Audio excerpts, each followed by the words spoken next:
Invito a abrir su Biblia, por favor, en Lucas capítulo 11, versos del 1 al 13. Y antes de leer, solo comentarles que nosotros estamos viendo la serie de Mateo respecto de la oración.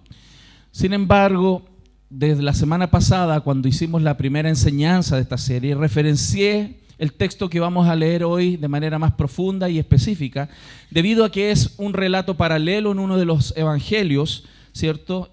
Sinópticos. ¿Y por qué vemos el evangelio sinóptico? Porque, como usted comprenderá, la Biblia nos ha dado una riqueza muy especial al poder relatar los hechos que el Señor vivió aquí en la tierra, nuestro Señor y su ministerio, de manera diferente, con algunas riquezas que podemos encontrar con la óptica de otro de las personas que pudo narrar, inspirado por el Espíritu Santo, los hechos de nuestro Señor. Entonces, si hemos de estudiar de oración, si estamos viendo lo que estamos estudiando en Mateo, hoy día quiero hacer un alto en el punto de Mateo y ver más profundamente el paralelo en Lucas, con la idea de ver ahí una verdad, una riqueza muy interesante que quiero que compartamos. Así que, desde el verso 1 al verso 13, dice así en Lucas capítulo 11. Aconteció que estaba Jesús orando en un lugar, y cuando terminó, uno de sus discípulos le dijo: Señor, enséñanos a orar, como también Juan enseñó a sus discípulos. Y les dijo: cuando oréis, decid: Padre nuestro que estás en los cielos, santificado sea tu nombre, venga tu reino, hágase tu voluntad como en el cielo, así también en la tierra. El pan nuestro de cada día, dánoslo hoy, y perdónanos nuestros pecados, porque también nosotros perdonamos a todos los que nos deben. Y no nos metas en tentación, mas líbranos del mal. Les dijo también: ¿quién de vosotros que tenga un amigo va a él a medianoche y le dice: amigo, préstame 3 panes, porque un amigo mío ha venido a mí de viaje y no tengo qué ponerle delante? Y aquel, respondiendo desde adentro, le dice: no me molestes, la puerta ya está cerrada y mis niños están conmigo en cama y no puedo levantarme y dártelos. Os digo que aunque no se levante a dárselos por ser su amigo, sin embargo, por su importunidad, se levantará y le dará todo lo que necesite. Y yo os digo: pedid y se os dará, buscad y hallaréis, llamad y se os abrirá. Porque todo aquel que pide, recibe, y el que busca, halla, y al que llama, se le abrirá. ¿Qué padre de vosotros, si su hijo le pide pan, le dará una piedra? O si pescado, le dará, en lugar de pescado, le dará una serpiente? O si le pide un huevo, le dará un escorpión. Pues si vosotros, siendo malos, sabéis dar buenas dádivas a vuestros hijos, ¿cuánto más vuestro Padre Celestial dará el Espíritu Santo a los que se lo pidan? Esta es la palabra del Señor, amén. Y quiero que juntos esta mañana compartamos esto. Y como decía hace un minuto, estamos aprendiendo a orar. Y yo creo que es necesario aprender a orar. La Biblia nos dice que es necesario aprender a orar. Y la Escritura nos referencia en que los creyentes necesitamos aprender la oración como toda persona. Todo creyente en el mundo necesita aprender. ¿Por qué? Porque la Biblia es clara al manifestar que la oración muchas veces de los creyentes no es una buena oración. Pedimos mal, dice la Biblia. Oramos, y algunos creyentes oran mucho, oran bastante, pero algunos oran y no piden bien. Y el Señor hace referencia, y por eso la semana pasada cité Santiago, capítulo 4, verso 3, cuando decía: pedid y no recibís, porque pedís mal para gastar en vuestros deleites. Y vimos la semana pasada que nuestra oración debe ser una oración centrada en Dios, no una oración tan centrada en nosotros, que es la tendencia. La espiritualidad de una persona se puede medir muy rápidamente por la oración que realiza. El nivel de madurez, el nivel de crecimiento se puede testear muy rápidamente por su comunión con el Señor a través de la oración. No solo a través del conocimiento de la Escritura y la vida y su carácter, la expresión práctica de ese conocimiento, sino también la vida de oración. Y vimos también la semana pasada que no es de sorprendernos que algunos creyentes también piensan que la oración es solamente un elemento para agradecer. Algunas personas me han dicho: pastor, yo no quiero pedir nada al Señor, yo solamente quiero dar gracias. Y esa expresión suena muy espiritual, O como que, oh, ese hermano es muy espiritual porque lo único que viene a hacer al Señor es darle gracias. Pero es sorpresa, y yo creo que para algunos fue sorpresa, darnos cuenta que el Padre Nuestro, que es la oración modelo que el Señor Jesús, de los 7 conceptos que están ahí, uno solo es una expresión directa de adoración al Padre, reconociéndolo como Padre, y las otras 6 son peticiones. Porque el Señor no tiene problema con que pidamos. El Señor le agrada que pidamos. Es más, indirectamente, el que pidamos en esas áreas que el Padre Nuestro nos está mostrando, está exaltando a Dios, honra a Dios. Cuando decimos Padre Nuestro, ¿qué estamos honrando? Que Él es Padre, tenemos una relación filial, una relación de amor entre Él y nosotros, lo cual le adora. Pero si vemos las peticiones, las 3 primeras peticiones son: santificado sea tu nombre. ¿Qué significa eso? Adoración. Reconocemos a Dios como Dios. Le pedimos y reconocemos que ese nombre que Él tiene es santo. Él es Dios santo. Cuando decimos venga tu reino, estamos representando su misión. Le decimos: Señor, tú eres el Rey de mi vida. Por lo tanto, que le estamos pidiendo algo honroso. Estamos pidiendo algo que exalta al Señor como el Rey de nuestras vidas. Si le decimos hágase tu voluntad, le estamos diciendo: Señor, yo quiero obedecer. No quiero más de ser un desobediente, sino quiero ser obediente porque tú eres mi Señor. Y es una expresión de adoración al mismo tiempo decirle: tú eres el Señor de mi vida. Y si le digo: Señor, dame el pan nuestro de cada día, el que necesito hoy, Señor, dámelo, por favor. Estoy viendo a Dios como el proveedor de mi vida. Estoy reconociendo que no es mi fuerza. Estoy reconociendo que no son mis habilidades. Estoy reconociendo que es la gracia de Dios que me provee cada día el pan que puedo echarme a la boca. Por eso, también cuando digo perdona nuestros pecados, estoy reconociendo a Dios y pidiéndole salvación de mis pecados. Estoy reconociendo que soy pecador. Y estoy reconociendo que hay un solo Salvador: Jesucristo nuestro Dios, y que a través de nuestro Padre está siendo expresada una gracia maravillosa. A través de Jesús está siendo manifestada una gracia salvadora que yo reconozco a través de decirle: Señor, perdóname.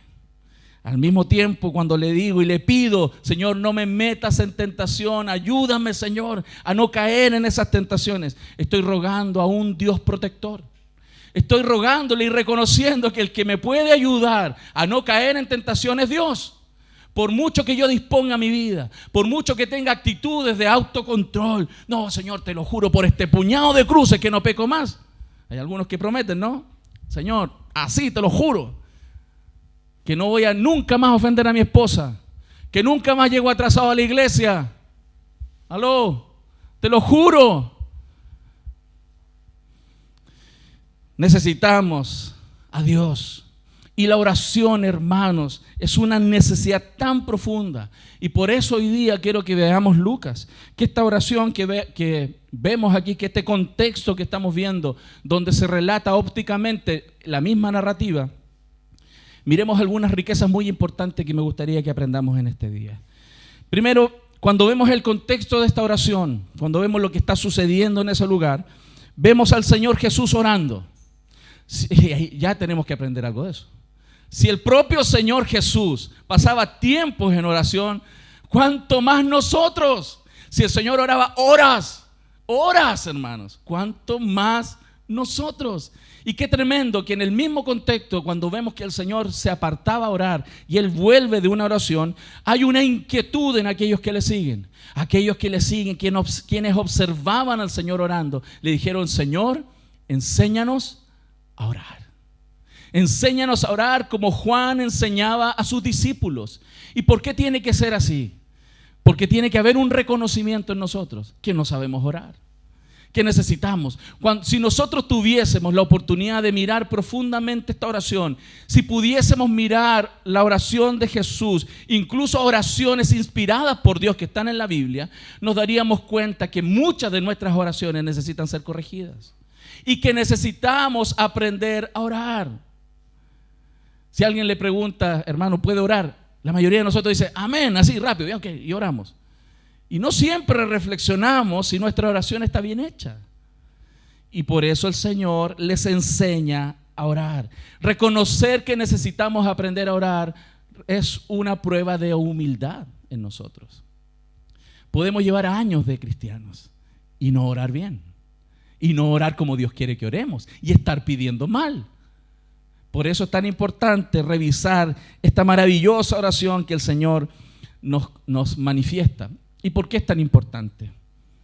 Además de porque no siempre sabemos orar, es porque es Cristo el Señor mismo, el unigénito de Dios, el que tiene íntima relación con el Padre, el que no va a hacer nada que el Padre no le diga, no va a decir nada que el Padre no le diga. Aquel Dios encarnado, quien oró, nos está mostrando claramente la perfecta manera de cómo hemos de orar. La tradición cristiana evangélica que arrastramos por años, sobre todo desde la Reforma en adelante, y algunas historias paralelas que se desarrollaron por Reforma, nos muestran cómo los cristianos evangélicos, por una mirada de anticatolicismo, nos hemos alejado del Padre Nuestro. ¿Por qué decimos no? Porque el Padre Nuestro lo rezan los católicos y nosotros no vamos, pastor, a decir vanas repeticiones. Pero si miráramos bien el contexto de Mateo 5, el Señor viene hablando de no orar vanas repeticiones, y el Señor dice en el contexto de no orar vanas repeticiones, dice, oren así: Padre nuestro que estás en los cielos. Si el Señor no estaba atacando la oración, ni repetir esa oración, sino repetirlo vanamente, como un papagayo, como un loro que repite, y que podemos estar cocinando: Padre nuestro que estás en los cielos, santificado, baja la tele, santificado sea tu... ¿Me entiendes? Desconectados de lo que estamos haciendo, sin la correcta relación con Dios mientras oramos. Si no repetimos y repetimos como que eso fuera simplemente un acto religioso. ¿Y qué es lo que quiero que exaltemos hoy día y que miremos en esta manifestación del relato? No es el Padre Nuestro en sí mismo, que acabamos de leer, sino el contexto de dos parábolas que el Señor da, de dos relatos pequeños simbólicos que el Señor hace. La próxima semana vamos a entrar directo en el Padre Nuestro. Pero hoy día quiero que por favor que lea el verso 5 en adelante. Dice así: les dijo también, ¿quién de vosotros que tenga un amigo va a él a medianoche y le dice: amigo, préstame 3 panes, porque un amigo mío ha venido a mí de viaje y no tengo qué ponerle delante? Y aquel, respondiendo desde adentro, le dice: no me molestes, la puerta ya está cerrada y mis niños están conmigo en cama, no puedo levantarme y dártelos. Os digo que aunque no se levante a dárselos por ser su amigo, sin embargo, por su importunidad se levantará y le dará todo lo que necesite. Aquí hay algo importante que quiero que miremos. Primero, algo que no significa.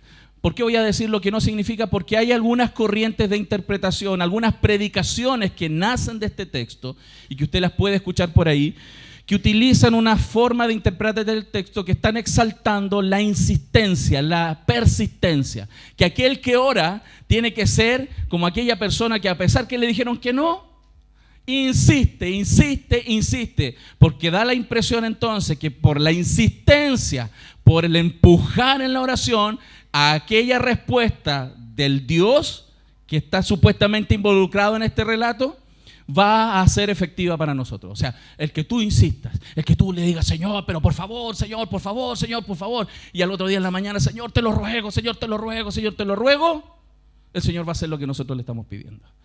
Esa interpretación, aunque hay buenos predicadores que la han tomado, no creo que es la interpretación correcta, y también la he revisado con otros pastores y otros teólogos importantes. ¿Por qué? ¿Por qué se hace tan difícil defender una posición de este tipo? Y quiero que hoy día usted abra bien su corazón y su mente. Porque la palabra, hay una palabra en el versículo 8, que aquí se traduce en Reina Valera como importunidad, es una palabra que no aparece en el resto de la Biblia. Cuando hay palabras difíciles de interpretar, ¿qué es lo que se hace en teología? Es tomar esa misma palabra en otros contextos de la Biblia y ver cómo se está interpretando en ese contexto para poder usarla en el contexto difícil. Lamentablemente, para los que interpretamos y tenemos que predicar, esta palabra no aparece más en la Biblia. Por lo tanto, hay traducciones que muestran insistencia, otras veces hablan de importunidad, otras veces usan la palabra impudencia. Es muy interesante y por eso quiero mostrarles y recordarles que realmente este contexto no está enseñando sobre ser persistente hasta doblegar a aquel Dios que nos va a dar una respuesta. No es lo que nos está enseñando el texto. La cuestión realmente es poner atención en esa palabra importunidad, que se traduce también como impertinencia o insistencia en algunos casos. Puse aquí varias versiones y les voy a leer algunas. Usted puede hacer este trabajo en casa, ¿no? La Biblia Valera dice: sin embargo, por su importunidad se levantará y le dará lo que necesite. La Biblia de las Américas usa importunidad. La Dios habla hoy usa lo hará por la impertinencia. La NBI también dice impertinencia. La NBLH usa importunidad y entre paréntesis ponen insistencia. La NTV dice: si sigues tocando a la puerta el tiempo suficiente, te va a responder. Esa es la nueva traducción viviente. La PDT, Palabra de Dios para Todos, dice insistencia. Y la traducción del lenguaje actual: si el otro siguiera insistiendo. O sea, ¿se fijan? Usan palabras impertinencia, impudencia, insistencia, seguir golpeando hasta que te respondan. Entonces, no es raro, hermanos. Yo no estoy criticando a quienes interpretan así. No es raro caer en esa interpretación si solamente nos consideramos una posible traducción gramatical de esa palabra. El problema de interpretar que la insistencia es lo que trae la respuesta a nuestras oraciones es que genera profundos problemas teológicos con el resto de la narrativa bíblica. Porque nuestro Dios es un Dios soberano. Y porque nos arrastremos, nos arrodillemos, caminemos de aquí a los Vázquez pidiéndole algo, si Dios no quiere darlo, no lo va a dar. Por eso tenemos que tener en cuenta que el concepto de impertinencia, imprudencia, insistencia, tiene que ser bien interpretado, dado que esa palabra es compleja de traducir. ¿Qué significa persistencia o impudencia? Es tener desvergüenza, audacia. Es aquella persona que no tiene vergüenza de pedir, que aunque no importan las circunstancias, pide. Importunidad, algo molesto, algo que es molesto. Impudencia, descaro, sinvergüenza. Entonces, ¿de qué se trata? ¿Qué es lo que el Señor nos está mostrando en este relato que parece complejo en ese sentido? ¿Cuál sería la correcta interpretación? Primero, hermanos, no se trata de relacionar a Dios con el vecino que se avergonzaba de no ayudar a su amigo. Hermanos, no todas las parábolas que la Biblia dice, cada personaje tiene que ser relacionado con Dios o con alguien en particular. El texto aquí no nos está hablando diciendo que alguna persona que ore va a tener de contraparte un vecino malhumorado que no quiere levantarse y que Dios es un vecino malhumorado que de repente no quiere respondernos. Por eso hay que tener mucho cuidado con las parábolas. No significa en este caso que hay un Dios al otro lado que le va a costar poner atención a lo que nosotros hacemos. Si usted se da cuenta, aquí hay una diferencia muy fuerte. Está haciendo un contraste el texto. La narrativa está contrastando nuestro Dios con la respuesta de un supuesto amigo que nosotros podamos tener. Hermanos, esa persona en el relato, quiero que usted entienda bien, esa persona ahí en el relato, en el contexto judío, primero, las casas no tenían muchos dormitorios. ¿Cómo dormía la gente? Todos en una misma pieza. Entonces, ¿por qué él se enoja porque los niños están durmiendo? Porque todos duermen juntos. Y si él se levanta, si él se despierta y hace ruido, todos se despiertan. Por eso es razonable que ese amigo, la primera respuesta, porque era tarde, le dijo: no te puedo atender a esta hora. Y por eso le dijo que no. Pero como él persistió y tuvo esta sinvergüenza, fue un sinvergüenza, pidió sinvergüenza, a pesar de la respuesta que recibió, esta persona accedió a dárselo. Por eso, ¿cuál es el contexto de estas personas? Esta persona que si él le dice que no y no le da el pan definitivamente, en su contexto social y cultural iba a ser recriminado delante de todo el pueblo. ¿Cómo no le diste un pan? Si nosotros tenemos como práctica de creyentes que cuando viene un extranjero nosotros tenemos que recibirle bien. Si él no le hubiera dado, hubiera sido seguramente cuestionado en su contexto social. Entonces, lo que nos está mostrando claramente, hermanos, ¿qué quiero decir con esto? Que Dios no es como ese vecino. Lo que está haciendo la narrativa en el texto es contrastando al Dios nuestro con ese vecino.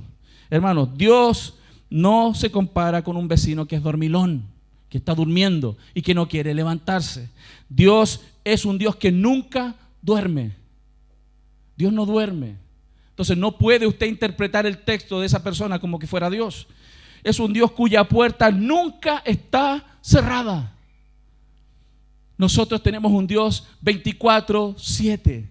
Tenemos un Dios que está siempre atento a la oración de sus hijos. Por lo tanto, la parábola no tiene que ver con insistir y que de alguna manera le vamos a doblar la muñeca a Dios y que Dios nos va a responder. La Biblia en ninguna parte muestra eso. Dios no es un Dios que solamente nos ayuda, incluso cuando le pedimos. Tenemos un Dios, hermanos, que nos ayuda, aunque no le pidamos. ¿Lo estamos viendo, mi familia? Por eso, Dios está siendo contrastado con el vecino de esa parábola. Si un vecino que está durmiendo satisface la necesidad de un amigo sobre la base de la amistad o de la etiqueta social, ¿cuánto más su Padre en el cielo cubrirá las necesidades de sus propios hijos? ¿Qué es lo que nos está diciendo el texto entonces? Que el Señor es muy diferente a un amigo. El Señor es mucho más que un amigo. El Señor es nuestro Padre. Un amigo podría decirte, ya, pues déjate molestar. Es como aquellos amigos que le dicen, ya, pues compadre, ¿por qué no me pasa a buscar? Ya, otra vez te va a pasar a buscar, pero tienes que ser puntual y reclama. Dios no. Dios no es un amigo. Dios es nuestro Padre. Y la puerta del Padre siempre está abierta. Siempre está abierta. Y por eso el sentido correcto en la interpretación es que nosotros nos entremos a la presencia del Padre sin vergüenza. Sin vergüenza. Con total confianza. Acercaos pues confiadamente al trono de la gracia y hallaréis la gracia, ¿cierto? Para el oportuno socorro. Dios es un Dios que está atento. Por lo tanto, no significa, hermanos, esta parábola, que por la insistencia suya, porque usted ora y ora, es que Dios va a responder lo que usted está persiguiendo en esa oración. Eso es muy importante. Pero ¿qué significa entonces, pastor? ¿Qué significa? Jesús aplica claramente esta idea de contrastar para que nosotros aprendamos la diferencia tan grande entre Dios y cualquier otra persona. Dice el texto en el verso 8, os digo que aunque no se levante a dárselos por ser su amigo, sin embargo por su importunidad o su desvergüenza se levantará. Pero el verso 15 dice, ¿cuánto más vuestro Padre Celestial dará el Espíritu Santo a los que se lo pidan? ¿Qué es lo que está diciendo? Está contrastando personas que pueden poner algún tipo de impedimento, algún tipo de cuestionamiento a la petición insistente. Dios no, hermano, Dios está así abierto esperando nuestras peticiones. Diferente es que Dios responda positivo. Pero Dios está atento, esperando que pidamos. Atento a que oremos, roguemos, clamemos y pidamos como Dios quiere que pidamos. Dios es un Padre amoroso, vuelvo a decir, no un vecino malhumorado. Él nos da lo que necesitamos. Dios es un Padre que no duerme. Él no se irrita cuando pedimos ayuda. Alguna vez, hermanos, una persona me dijo, pastor, es que yo me da no sé qué pedirle al Señor. No sé qué pedirle de esto, no sé para qué molestarlo. Ay, Dios, a mí esas cosas me molestan. Si usted no, me está diciendo que usted no conoce a su Señor, usted no lo conoce, no sabe cómo es Él. Dios siempre está atento, Dios quiere que le pidamos. Nosotros somos los necios que no lo hacemos, hermano. Nosotros somos los que preferimos gastar tiempo pensando en vez de doblar nuestras rodillas y clamar y pedir a Dios por ayuda. Ese es el problema. El problema no es Dios. El problema no es que Dios sea un hombre malhumorado que no quiere atender. Dios es un Dios gracioso, lleno de gracia y de bondad, que está atento a la oración de sus hijos. Mas nosotros preferimos hablar y pensar en vez de orar. Por eso el Señor nos pone aquí en el texto, y fíjese, yo creo que los discípulos cuando vieron a Jesús orar, y seguramente lo estaban escuchando, estaban diciendo, wow, él sí que sabe orar. ¿No le ha pasado alguna vez, hermano, que alguna vez cuando usted estaba partiendo como cristiano, recién aprendiendo a orar, escuchaba a un hermano que oraba mucho, y escuchaba, oh, él sí que sabe orar. Me gustaría orar como esa mujer, me gustaría orar como esa persona. ¿Sabe qué? Usted tiene que aprender a orar como el Señor quiso que oremos. Y el Padre nuestro, en este contexto, nos está enseñando cómo debemos orar. Jesús dijo, debéis orar de esta manera, debéis orar así. Y el Padre nuestro es maravilloso, es la perfecta voluntad de Dios. En esa oración se manifiesta la perfecta voluntad del Señor. Vemos esta relación filial con Dios. Vemos 3 peticiones que tienen que ver con aspiraciones santas, como que venga nuestro reino, venga su reino, que se santifique su nombre, que se haga su voluntad, que son aspiraciones santas. Las primeras que tiene que tener un creyente. El creyente debe orar y pedir primero por aspiraciones santas, luego pedir por las aspiraciones necesarias para su vida aquí. Ese es el orden. Primera de Juan 3 dice, mas buscad primeramente el reino de Dios y su justicia, y todas las demás cosas os serán añadidas. Ese texto nos muestra exactamente y repite nuevamente cuál es el orden prioritario de nuestras oraciones. Hermanos, Dios es un Dios dadivoso, un Dios que da con libertad. Dios no es un Dios mezquino, Dios da con liberalidad. Si Él es el mismo don que ponen algunas personas cuando tienen el don de dar con libertad. Dios da con libertad. Un ejemplo, Santiago 1:5. Si alguno de vosotros tiene falta de sabiduría, pídele al Señor, el que da generosamente a todos sin reproche, sin medida, libremente, Él da. Pero a veces no pedimos sabiduría, pedimos mal. ¿Se da cuenta? Entonces, hermanos, ese texto entre el verso 5 y el verso 12 nos está mostrando claramente este contraste parabólico de parábola entre quién es Dios y quiénes pueden ser algunas personas a las cuales en este contexto se estaban clamando. Dios es un Dios que está atento a la oración. Vamos por favor ahora al verso 9 al verso 13. Miremos lo que el Señor vuelve a insistir aquí respecto de la oración. Dice, y yo os digo, pedid y se os dará, buscad y hallaréis, llamad y se os abrirá. Porque todo aquel que pide, recibe, y el que busca, halla, y el que llama, se le abrirá.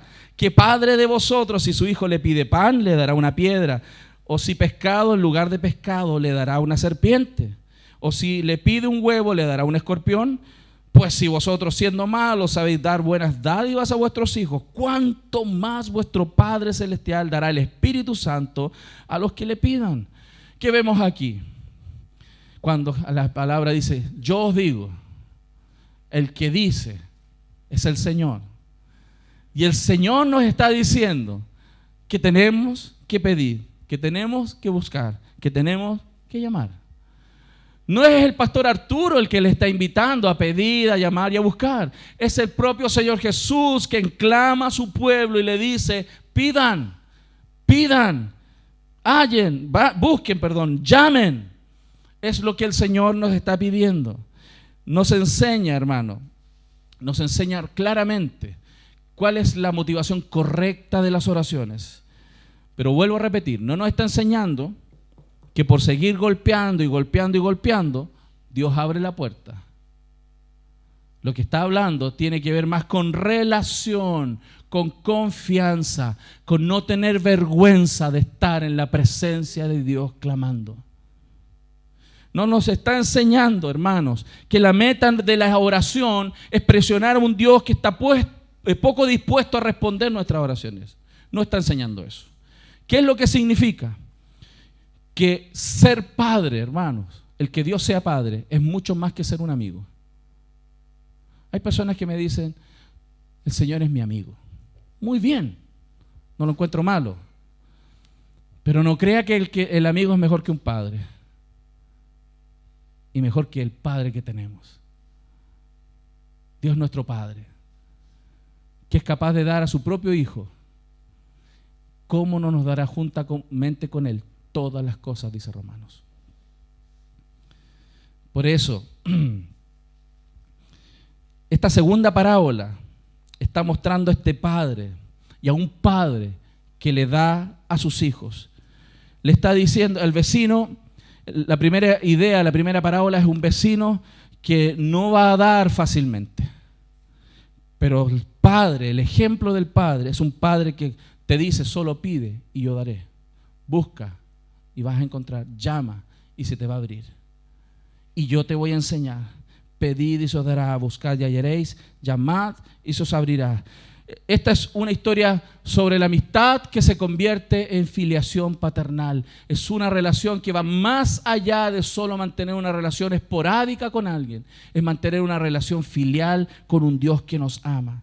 Un padre que satisface las necesidades de sus hijos, que no va a evitar la vergüenza. Él no le da lo mismo. A él le da lo mismo lo que las personas piensen. Si él considera que es algo bueno para nosotros, lo va a hacer.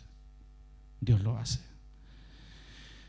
Lo que aprendemos entonces, hermanos, en esta oración es que siempre debemos estar pidiendo, buscando y llamando. Significa que nuestra fe práctica en la oración es una fe activa, no es pasiva. Nuestra fe, ¿cuántos creen en el Señor? Amén. Y su oración demuestra que usted cree. Muchos pueden decir, yo creo en Dios. Nuestra oración va a mostrar si creemos. Cuánto oramos y qué oramos muestra nuestra fe en nuestro Dios. Por eso, pedir, hermanos, implica que usted está preguntándole a Dios con humildad y con una conciencia de necesidad. ¿Qué significa pedir? Que usted le está preguntando al Señor humildemente, Señor, ¿tú me puedes dar esto que yo necesito? ¿Me puedes dar esto que yo creo que necesito? ¿Me podrías dar, Señor? ¿Qué significa entonces pedir? Es preguntar con humildad, hermanos. Con humildad en el corazón. No exigiendo, hermanos, sino con una conciencia de necesidad y con toda humildad pedir. ¿Qué significa buscar? Implica entonces preguntar más actuar, más moverse, más obrar, más orar. Y llamar implica preguntar, actuar y perseverar. Estar ahí buscando esa oración, de esa relación con nuestro Señor a través de la oración. Por eso, hermanos, estos textos, y vuelvo a repetir para que le quede bien claro aquí, hermano, no salga de esta iglesia en este día pensando que sus muchas oraciones tuercen la mano del Señor. Jamás. Nadie es consejero de Dios. Él es el consejero nuestro. Usted no le ore, Señor, ¿no te parece, Señor, que sería bueno que me dieras esto? No. Nosotros tenemos que rogar a nuestro Señor y decirle, Señor, que sea tu voluntad. Esta es mi necesidad, Señor. Enséñame a orar. Enséñame a darme cuenta si realmente esto es lo que yo necesito. Te lo pido, Señor, con toda humildad. Y no voy a dejar de pedirlo, Señor, hasta que tú me des un sí, me des un no, una espera, Señor. De alguna manera muéstrame, Señor, lo que tú quieres para mi vida en esta área, Señor. Por eso, lo que Dios persigue, hermanos, en la oración es una profunda comunión con nosotros. Que estemos cerca de Él, que podamos hablar, que podamos abrir nuestro corazón. Es lo que tú que eres padre hoy día o madre, sabes que es precioso cuando tú te relacionas con tus hijos de esa manera. Cuando con tus hijos te acaricias, cuando con tus hijos conversas, más que cuando solamente ellos vienen a ti a pedir. Aunque nos agrada que nos pidan, nos encanta la relación con ellos. Dios es claramente más que nosotros. Dios se agrada de estar en relación con sus hijos. ¿Y por qué entonces esta idea de piedra, serpiente y escorpión? ¿Por qué piedra, serpiente y escorpión? Porque ningún padre le va a dar a un niño pequeño, por ejemplo, un cuchillo afilado para que juegue, ¿cierto? Dios tampoco nos va a dar algo que sabe que nos va a destruir. Dios no nos va a dar algo que nos hace mal. Señor, dame el amor de esa persona. Tremendo eso. Si Dios sabe que te hace mal, no te lo va a dar. Señor, dame ese Cadillac último modelo. ¿Y quién lo paga? Lo estamos viendo mi familia. Como también ninguna madre le va a pasar las llaves de su auto a un preadolescente, a un niño pequeño para que salga a jugar. Dios tampoco, hermanos. Dios es Padre, no lo olvide. Dios va a responder las oraciones que Él sabe que nosotros tenemos el carácter necesario para administrar aquello que Él nos va a dar. Por lo tanto, hermanos, Dios no va a poner algo en nuestras manos hasta que Él prepare primero nuestros corazones. Lamentablemente, nosotros seguimos pidiendo cosas que nos hacen mal. Por eso el Señor pide que aprendamos a orar y a pedir bien, a pedir como conviene. Primero en el orden, Padre, luego las peticiones que tienen que ver con nuestra santificación, con nuestro carácter, con dejar de ser como somos, con crecer, con madurar, con apreciar el valor de las cosas como deben ser apreciadas. Entonces, ¿por qué el Señor da esta idea de pan, pescado y huevo también? Porque aunque a veces pedimos cosas que son malas, el Señor nos da cosas buenas. A veces le estamos pidiendo un escorpión, no nos damos cuenta y le estamos pidiendo un escorpión que nos va a dañar. Y el Señor en vez de un escorpión nos va a dar un huevo, nos va a dar algo bueno, nos va a dar lo que necesitamos. Eso es maravilloso. Es como si tu hijo te pidiera todos los días, mamá, yo lo único que quiero comer el resto de mi vida son hamburguesas con papas fritas. Mamá, ¿tú le darías hamburguesas con papas fritas el resto de tu vida a tu hijo? No. ¿Qué le vas a dar en vez de hamburguesas con papas? Lentejas, verduras, sopita. ¿Sí o no? Lo que le hace bien. Dios hace lo mismo, hermano. Aunque usted le pida algo que le va a dañar, si Dios sabe que le va a dañar, Dios le va a dar algo que sabe que le hace bien. Aunque a usted no le guste. Y aunque usted reclame porque la sopa está rara, mala, no me gustan las verduras, mamá. ¿Ok? Estamos viendo. Y ¿sabe lo hermoso de todo esto también? Como dice la propia palabra, que nuestro Padre Celestial sabe cómo dar más y mucho mejor de lo que nosotros sabemos pedir. Eso muestra la gracia de Dios sobre nosotros. Eso muestra el amor de un Padre. Entonces tenemos que dejar de decir, Señor, yo te he pedido y no me has dado, como algunos dicen por ahí. Sino decir, gracias, Señor, porque no me has dado lo que no necesito y me vas a dar lo que necesito. Gracias, Señor. Por eso el texto y el verso 13 trae mucha luz a lo que en el relato de Mateo no se podía ver a la luz del contexto. Es que cuando el Señor dice, pide, busca, llama, dice, ¿cuánto más vuestro Padre os dará el Espíritu Santo? Porque nosotros tenemos que orar por una mayor bendición que las cosas que perecen. Tenemos que orar por aquellas que no perecen, por aquellas que son eternas. Dios, cuando nosotros clamamos por sabiduría, cuando clamamos por transformación en nuestro corazón, cuando clamamos que se haga su voluntad en nuestra vida y no la nuestra, cuando clamamos que el nombre del Señor sea santificado a través de nuestras vidas, ¿saben qué? Esa oración Dios la responde, porque están en la perfecta voluntad de nuestro Señor. Por eso Lucas explica que el Padre da el Espíritu Santo, que es el mejor regalo y la mejor dádiva que puede venir de un Dios como nuestro Dios. Que Él ponga su Espíritu en nosotros para poder vivir esta vida y tener la sabiduría y tener todo lo que nosotros necesitamos. Por eso nuestras oraciones, hermanos, yo le pido, si usted va a orar, anote o grábese, examine su oración, mire cómo está orando, para ver si está orando como corresponde, como Dios quiere que oremos. No estoy diciendo que solo ore el Padre Nuestro, pero que ore en el sentido correcto, con las prioridades correctas. Por ejemplo, abra su Biblia en Filipenses 1 del 9 al 11. Vamos a ver varias oraciones del apóstol Pablo, por ejemplo. Filipenses 1 del 9 al 11. Cuando lo tenga, diga, lo tengo, pastor. Vamos a ver quién es más rápido aquí, hábil con su... Lo tiene, 1, 2, 3. Bien.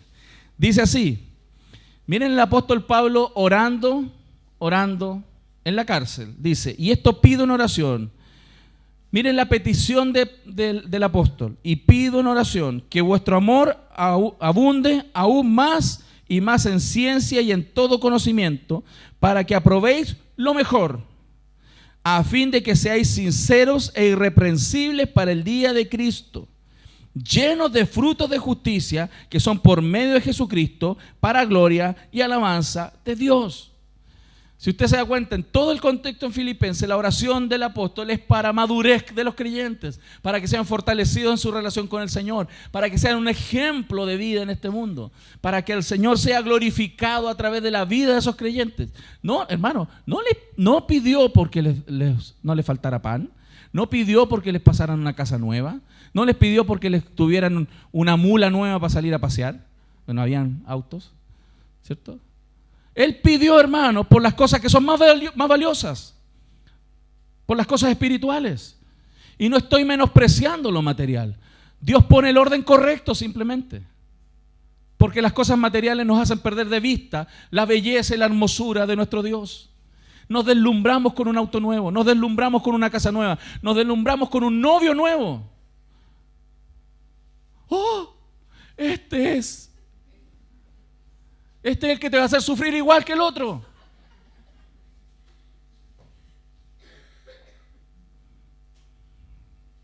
Efesios 1, por favor, versos 15 al 23. Efesios 1, del 15 al 23. Otra oración del apóstol Pablo. Vamos a ver varias para fundamentar y ver cómo la Escritura nos enseña a orar. Por esta causa también yo, habiendo oído de vuestra fe en el Señor Jesús y de vuestro amor para con todos los santos, miren lo que dice: no ceso de dar gracias por vosotros, haciendo memoria de vosotros en mis oraciones. ¿Y qué dice? Para que el Dios de nuestro Señor Jesucristo, el Padre de gloria, os dé espíritu de sabiduría y de revelación en el conocimiento de Él, alumbrando los ojos de vuestro entendimiento, para que sepáis cuál es la esperanza a que Él os ha llamado, y cuáles las riquezas de la gloria de su herencia en los santos, y cuál la supereminente grandeza de su poder para con todos nosotros los que creemos, según la operación del poder de su fuerza. Imagínense, la cual operó en Cristo, resucitándole de los muertos y sentándole a su diestra en los lugares celestiales, sobre todo principado y autoridad y poder y señorío, y sobre todo nombre que se nombra, no solo en este siglo, sino también en el venidero. Y sometió todas las cosas bajo sus pies y lo dio por cabeza sobre todas las cosas a la iglesia, la cual es su cuerpo, la plenitud de aquel que todo lo llena en todo. ¿Dónde está el pan? ¿Dónde está la casa? ¿Dónde? No está. Él está orando por espiritualidad en sus hijos. Porque, hermanos, cuando la espiritualidad crece, la prosperidad llega en todas las áreas de la vida. No crecemos desbalanceados. Cuando llega la prosperidad material sin prosperidad espiritual, se arruinan. Nos arruinamos. Porque esas cosas son más valiosas, las cosas tangibles, que las que no se ven. Salta al capítulo 3, verso 14 del mismo libro, por favor. Efesios capítulo 3, del 14 al 21. Las cosas espirituales son mucho más valiosas. Mire lo que dice aquí: por esta causa doblo mis rodillas ante el Padre de nuestro Señor Jesucristo, de quien toma nombre toda familia en los cielos y en la tierra. ¿Para qué ora? Para que os dé conforme a las riquezas de su gloria. ¿Qué cosa? El ser fortalecidos con poder. ¿Dónde? En el hombre interior por su espíritu, para que habite Cristo por la fe en vuestros corazones. ¿Para qué habita Cristo? A fin de que arraigados y cimentados en amor, seáis plenamente capaces de comprender con todos los santos, todos juntitos, cuál sea la anchura, la longitud, la profundidad y la altura, y de conocer el amor de Cristo que excede a todo conocimiento, para que seáis llenos de toda la plenitud de Dios. Y aquel que es poderoso para hacer todas las cosas mucho más abundantemente de lo que pedimos o entendemos, según el poder que actúa en nosotros, a Él sea la gloria en la iglesia de en Cristo Jesús por todas las edades, por los siglos de los siglos. Amén. O sea, ¿qué nos dice este texto? Si ponemos el orden correcto, si ponemos nuestra espiritualidad, si ponemos el santificado sea tu nombre, si ponemos el venga tu reino, si ponemos el que se haga tu voluntad, primero, Dios, que es grande en misericordia, nos va a dar juntamente con esa petición el resto de las cosas, porque Él hace sobreabundar en nosotros mucho más de lo que pedimos o entendemos. ¿Estamos viendo? Último texto. Colosenses 1, por favor. Para que usted se dé cuenta. Y aquí hay ejemplos de oraciones para que usted los tome y pueda tenerlos como ejemplo. Colosenses 1, del 9 al 12.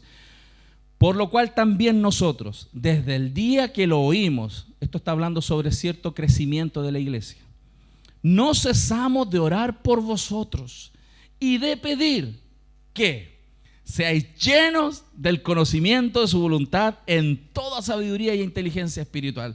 Pero podría orar por ahí de entremedio para que me paguen las deudas. ¿Se fija que no hay letra chica aquí? Señor, ¿podría orar ahí entre medio para que me vaya mejor en mi trabajo? Esa no es la prioridad de Dios. No quiere decir que Dios no lo va a hacer. Pero quiero que usted entienda bien el sentido de la prioridad de Dios en su vida.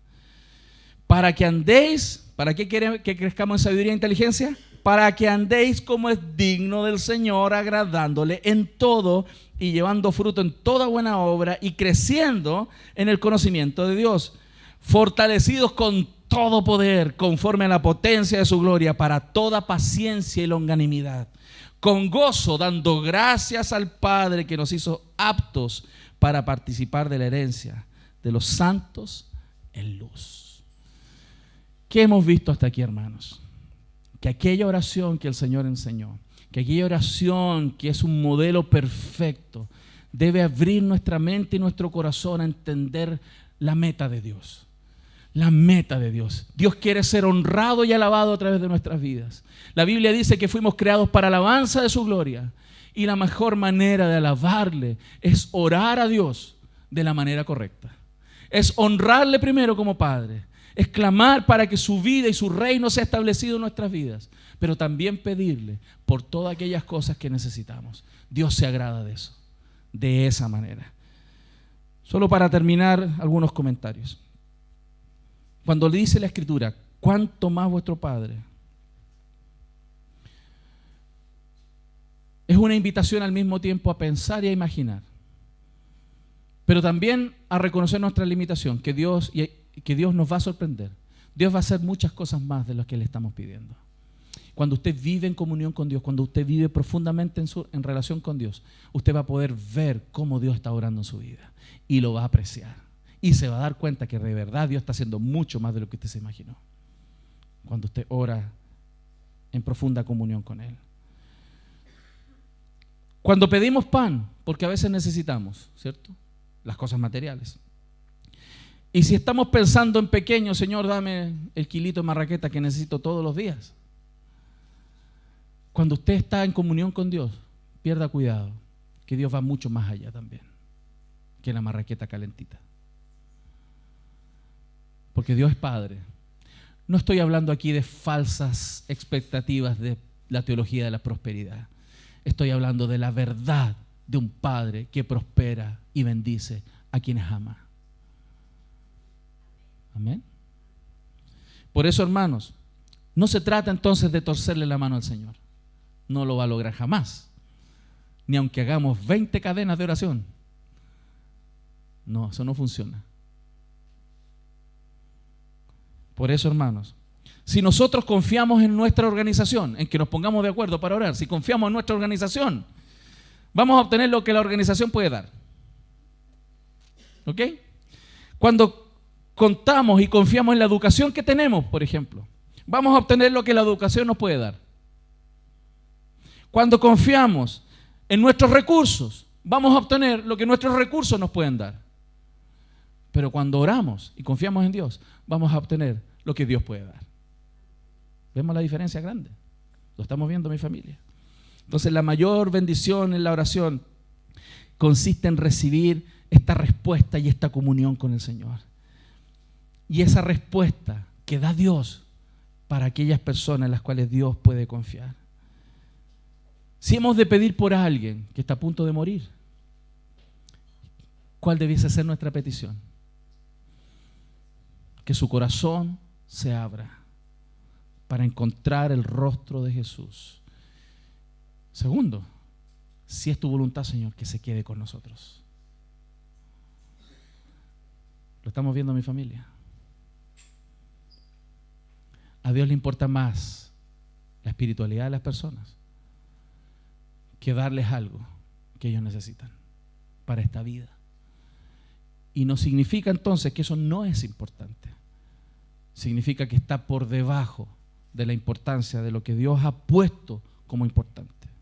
Cuando ores, entonces recuerda, el amor de Dios quiere lo mejor para nosotros. La sabiduría de Dios sabe lo que es mejor para nosotros. Y el poder de Dios puede hacerlo. ¿Lo hemos recibido, mi familia?